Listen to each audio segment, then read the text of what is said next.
ditangkap dan ditahan di penjara Santa Rita yang terletak sekitar 30 menit dari Auckland. Nelson was arrested and sent to Santa Rita jail. It is 30 minutes from Auckland. Santa Rita adalah penjara terbesar kelima di Amerika, menampung lebih dari 4.000 orang narapidana. Santa Rita is five of the biggest jail in the United States and holding more than 4,000 inmates. Nelson menghadapi tuduhan pembunuhan dengan keadaan khusus yang berarti dia diduga mengatur kejahatan kekerasan untuk mendapatkan keuntungan finansial. Nelson was charged with the murder under special circumstances, meaning he was accused of planning a violent crime for money. Bukti yang memberatkannya sangat kuat, dan jika terbukti bersalah, dia akan menghabiskan sisa hidupnya di penjara. Dan secara teknis, itulah yang terjadi. The evidence against him was really strong, and if he was found guilty, he would spend the rest of his life behind cell.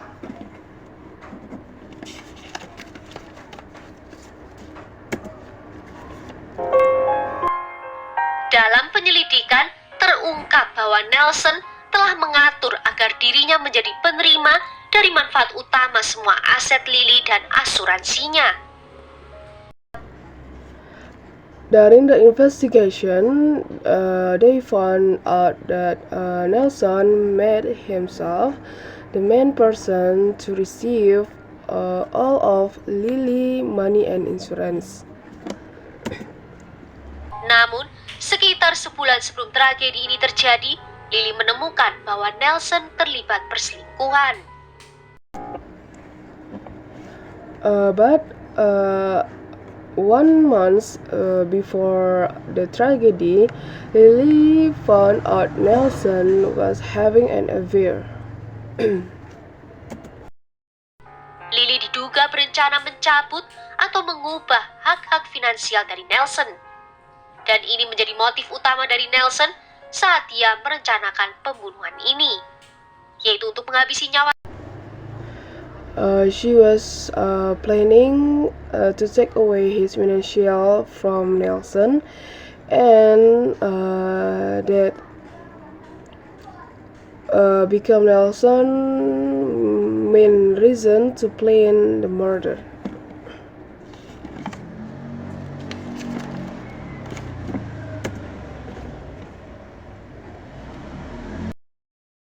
Lily sebelum hak-haknya itu dicabut.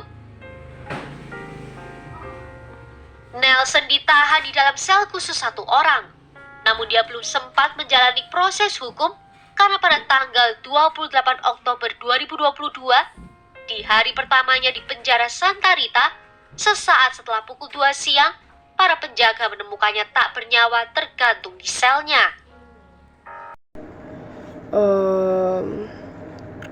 Nelson was placed in a single cell, and but before his trial even started, and on October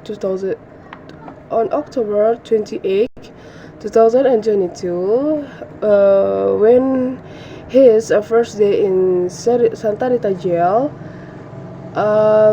after 2 p.m., guards found him dead, and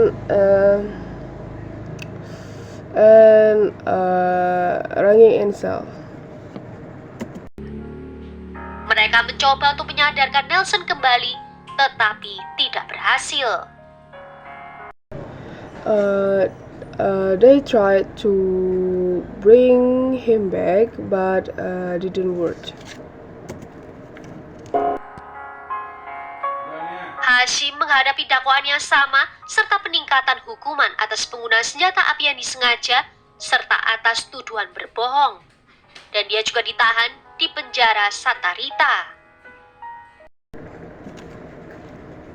Hashim faced the same charge, an extra punishment for using a gun and for lying, and he was also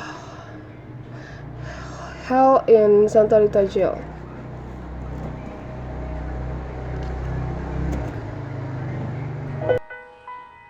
Setelah insiden bunuh dari ayahnya, putra sulung Nelson memberikan wawancara di mana dia mengatakan rasanya seperti beban yang terangkat dari punggungnya. Dia menggambarkan ayahnya telah melakukan kekerasan fisik dan mental kepadanya sejak kecil. Dan dia mengatakan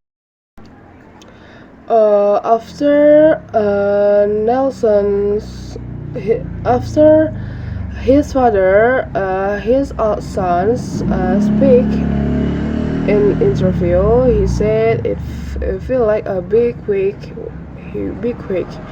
and he said his father had been abused, but physical and mental since was a kid.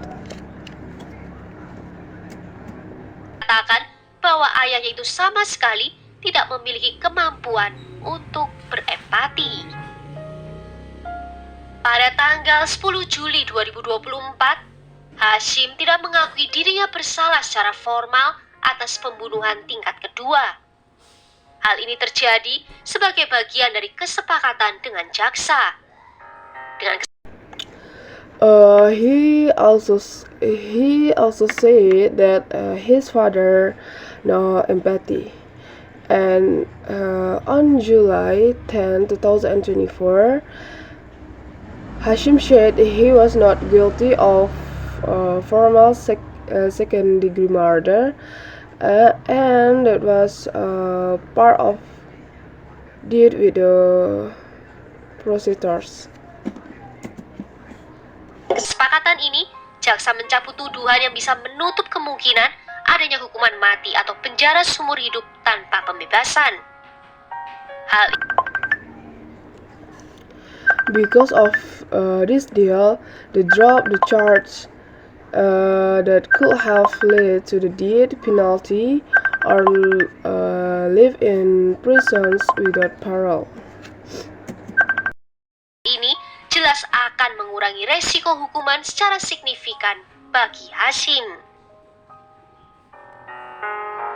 Sidang hukuman dijalankan pada tanggal 30 Juli 2024. It clearly made his punishment much lighter, and the sentencing took place on July 30, 2024.